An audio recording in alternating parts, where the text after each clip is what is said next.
Karachi media, रवानी कराची हैं की हम पहचान। कराची सोशल वेलफेयर ऑर्गेनाइजेशन के, और तमाम ही रमज़ान ट्रांसमिशन में ये जीनत बने रहते हैं बतौर मेहमान। सर, हम आपको इस बज़्म में खुशामदीद कहते हैं और हमारे नाज़रीन मोहतरम को अपने ऑर्गेनाइजेशन के बारे में कुछ बताइएगा। बिस्मिल्लाहिर्रहमानिर्रहीम। अस्सलाम वालेकुम। वालेकुम अस्सलाम। मेरी भाई, पहले तो आपने अपने प्रोग्राम में बुलाया, इसका मैं बहुत बहुत शुक्रिया अदा करता हूँ। ममनून। और फिर माशाल्लाह माशाल्लाह आपने जिस तरीके से सतर में रमज़ान के हवाले से हज़रत आयशा के वसाल पे और ग़ज़वा बदर के ऊपर जो एक समा आपने माना और जो आपने हकीकत बताई, जो कि हम लोग एक अपनी ज़िंदगी में इन सारी सब चीज़ों को भूल जाते हैं। और हकीकत फिर है। जिस तरीके से हज़रत ने नात पेश करी, बिल्कुल आप यकीन करें कि रोंगटे खड़े हो गए। ऐसा ही था। मैं बिल्कुल। यहाँ पे K21 को इतना अच्छा प्रोग्राम पेश करने पे मुबारकबाद भी देता हूँ। जज़ाकल्लाह।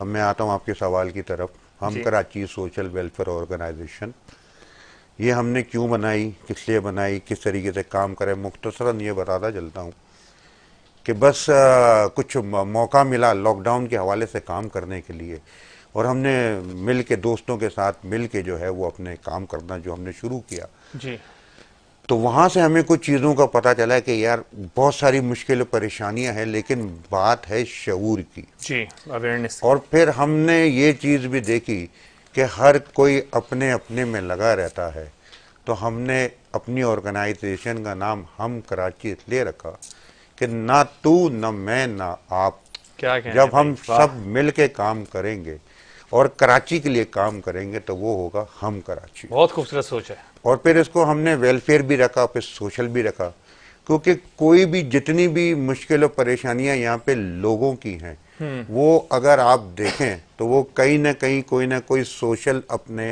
प्रॉब्लम्स की वजह से ही वो कहीं ना कहीं किसी न किसी परेशानी में हैं।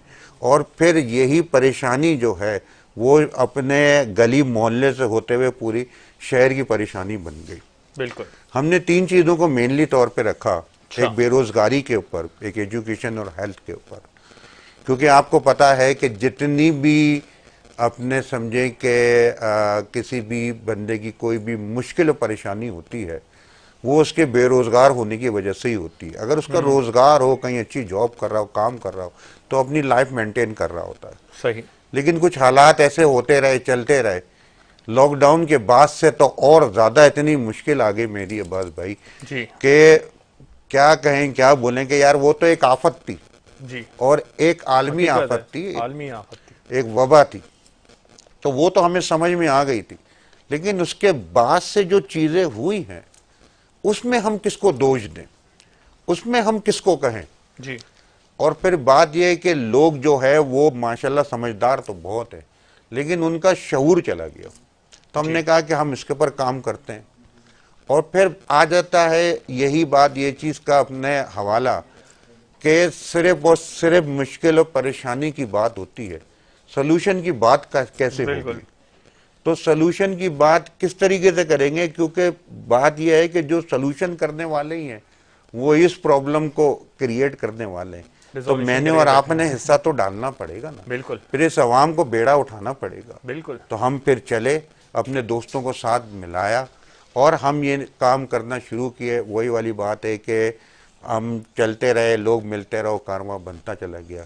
अब अल्हम्दुलिल्लाह अल्हम्दुलिल्लाह हम जो अपने मेन जो हमारा जो अपने इस काम का जो बेस करता है जी। वो रोज़गार के ऊपर करता है रोजगार के ऊपर। सही। कि किसी भी तरीके से बेरोज़गार जो है वो रोज़गार के ऊपर आ जाए, सही। ताकि वो मांगने वाले की बजाय देने वाला बन देने जाए। वाला बन जाए। बहुत अच्छी बात है, बहुत अच्छी सोच है आपकी। आपने सोल्यूशन की बात की, तो क्या सोल्यूशन नज़र आता है आपको मौजूदा मुआशी सूरत हाल का? क्या हल नज़र आता है? देखिए, मैं तो सिर्फ एक बात कहता हूँ कि हुकूमत को बुरा कहना और हुकूमत को क्रिटिसाइज करना, ये कहीं भी किसी भी चीज़ों को बोलना कहना छोड़े। जी हम खुद को जो है अपना इंडिविजुअल हिस्सा डालना पड़ेगा। सही है। बात यह कि चीज़ें कहाँ से शुरू करेंगे, हम अपने घर से शुरू करेंगे। बिल्कुल ऐसे ही है। अब मैं अगर सुबह निकल जाऊं और रात को वापस आऊं, और रात में वापस आके मेरे घर वाले बोलेंगे भाई ये बल्ब तो बदल दो, ये 3 दिन से बदला नहीं है, तो मैं क्या बोलूँगा, यार मैं कमाने जाऊंगा या ये बल्ब बदलूं। तो मुझे तो अपना करना तो पड़ेगा ना। वो करना बल्ब कौन पड़ेगा, बदलेगा?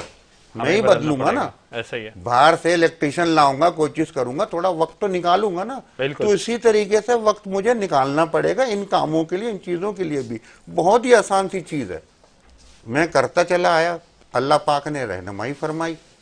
रोजगार और घर बार, यही दो चीजें, बिल्कुल, ठीक है। रोजगार, घर बार। लेकिन जिस काम के लिए हम यहाँ पे आए वो कौन करेगा?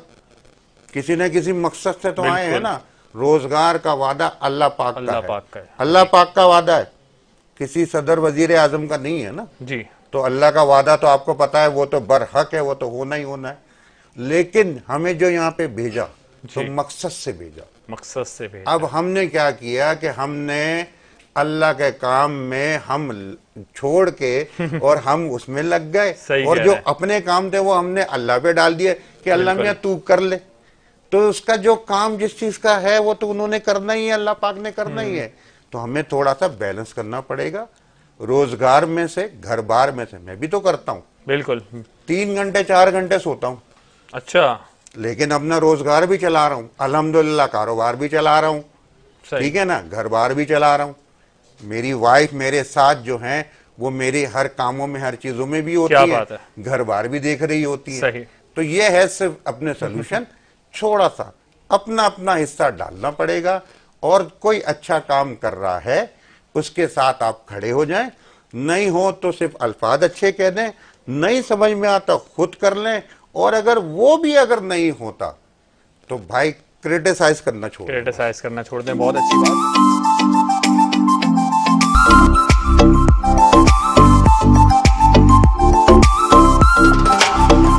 एचके हम कराची मीडिया, कराची की पहचान।